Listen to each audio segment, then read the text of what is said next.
اسلامی معلومات۔ اللہ رب العالمین والصلاة والسلام علی رسولہ الکریم، اما بعد فاعوذ باللہ من الشیطان الرجیم، بسم اللہ الرحمن الرحیم۔ انا اعطیناک الکوثر فصل لربک وانحر ان شانئک هو الابتر، صدق اللہ العلی العظیم۔ محترم سامعین، آج ہم قربانی کے ثبوت پر اور ان کے فضائل پر کچھ بات کریں گے۔ قربانی کا مطلب یہ ہے کہ حلال جانور کو بنیت تقرب اللہ کے در میں ذبح کرنا، اس کو قربانی کہا جاتا ہے۔ قربانی کی جو تاریخ ہے، حضرت آدم علیہ السلام کے دو بیٹے جو تھے حابیل اور قابیل کی، ان کی قربانی سے جو شروع ہو جاتی ہے قربانی کی جو تاریخ ہے۔ حضرت حابیل نے نیاز میں جو پیش کیا تھا اللہ تعالیٰ کے دربار میں، وہ مینڈے کو پیش کیا تھا، اور قابیل نے جو پیش کیا تھا وہ غلے سے پیش کیا تھا۔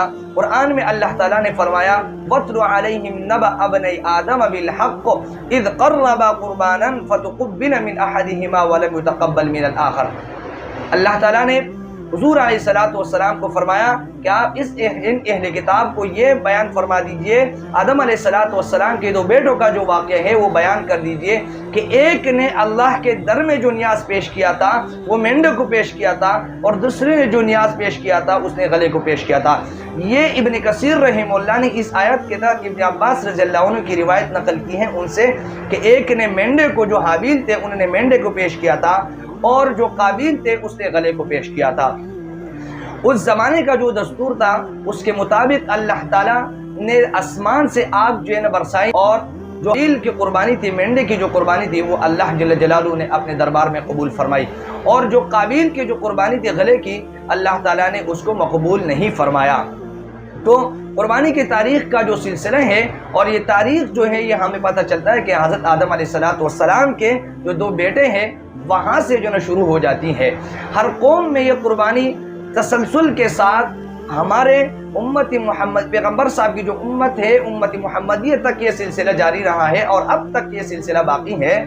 البتہ اس کی جو خاص شان اور شوکت ہے یہ پھر اس امت کے، اور جو ابراہیم علیہ السلام اور اسماعیل علیہ السلام ہے، ان سے پھر اس کی یہ خاص شان اور شوکت جو ہے نا وہ شروع ہو گئی ہے، اور اس امت محمدیہ پر اللہ جل جلالہ نے اس قربانی کو واجب قرار دیا ہے۔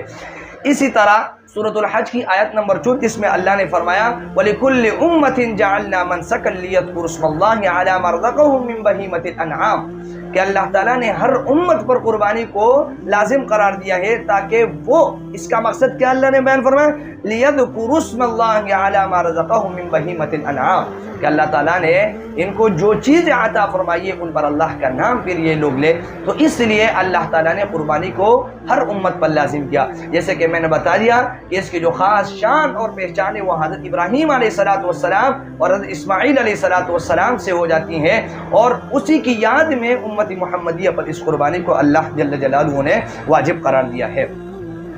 بہت سارے احادیث مبارکہ، اس طرح ایک اور آیت جو ہے جیسے میں نے شروع میں جو اس آیت کو تلاوت فرمایا کہ قرآن میں اللہ نے فرمایا اِنَّا أَعْطَيْنَاكَ الْكَوْثَرَ فَصَلِّ لِرَبِّكَ وَانْحَرْ، آپ نماز پڑھ لیجئے اور پھر نحر کر لیجئے، قربانی کر لیجئے۔ تو اس سے بھی ثابت ہوتا ہے قربانی کا ثبوت اس آیت سے بھی ہمیں ملتا ہے۔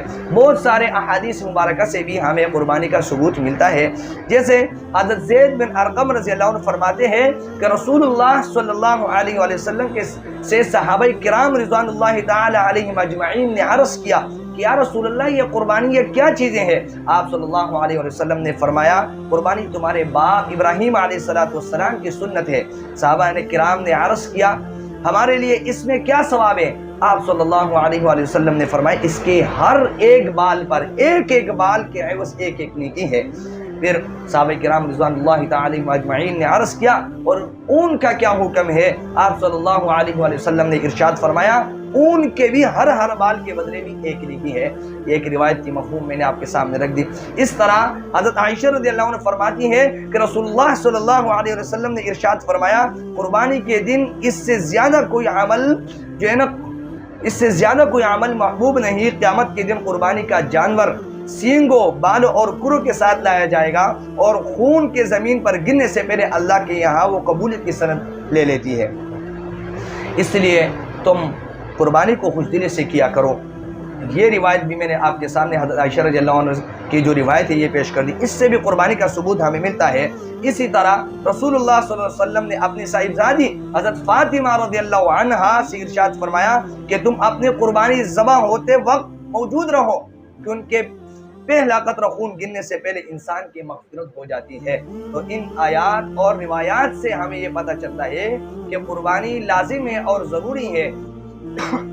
حضور علیہ الصلوۃ والسلام کا مدینہ ہجرت کرنے کے بعد ہر سال رسول اللہ صلی اللہ علیہ وآلہ وسلم نے قربانی کی ہے، کبھی رسول اللہ صلی اللہ علیہ وسلم نے قربانی کو ترک نہیں کیا۔ تو رسول اللہ صلی اللہ علیہ وسلم کا قربانی کو ترک نہ کرنا یہ اس بات کی دلیل ہے کہ قربانی واجب ہے۔ تو قربانی کی فضیلت کے بارے میں جو متعدد آیات اور متعدد احادیث وارد ہوئی ہیں، اس لیے میرا اہل اسلام سے درخواست ہے کہ وہ خوش دلی سے اور اس کو عبادت سمجھ کر جو ہے نا اللہ تعالیٰ کی جو ہے نا یہ اس حکم کو حکم مانے اور اس قربانی کو ادا کرے۔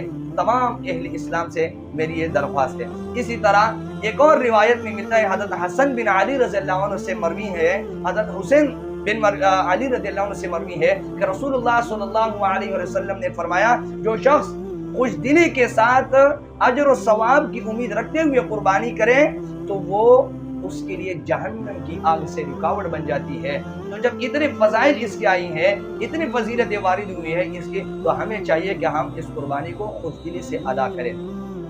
اور جس بندے پر قربانی واجب ہے پھر بھی وہ اس قربانی کو ادا نہیں کرتا، قربانی نہیں کرتا ہے اللہ کی راہ میں، تو رسول اللہ صلی اللہ علیہ وآلہ وسلم نے فرمایا، مَن وَجَدَ سَاعَةً وَلَمْ يُضَحِّ فَلَا يَقْرُبَنَّ مُصَلَّانَا۔ رسول اللہ صلی اللہ علیہ وسلم کی ارشاد مبارک ہے کہ جس شخص کے پاس قربانی کی گنجائش ہے، اس پر قربانی ہے پھر بھی وہ قربانی نہیں کرتا ہے، فَلَا يَقْرُبَنَّ مُصَلَّانَا، وہ ہمارے عیدگاہ کے قریب بھی نہیں آئے۔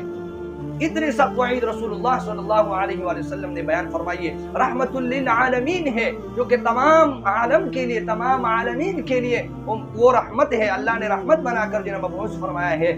وہ فرما رہے ہیں کہ ہمارے عیدگاہ کے قریب نہ ہے، وہ ان کا چہرہ نہیں دیکھنا چاہتے ہیں۔ تو اس سے پتہ چلتا ہے کہ بہت سخت گناہ ہے ایک بندے پر اگر قربانی ہے پھر بھی نہیں کرتا ہے، تو یہ سخت وعید کا اور سخت عذاب کا مستحق ہے۔ اللہ تعالی ہمیں اس پر عمل کرنے کی توفیق عطا فرمائے۔ وآخر دعوانا ان الحمد للہ رب العالمین۔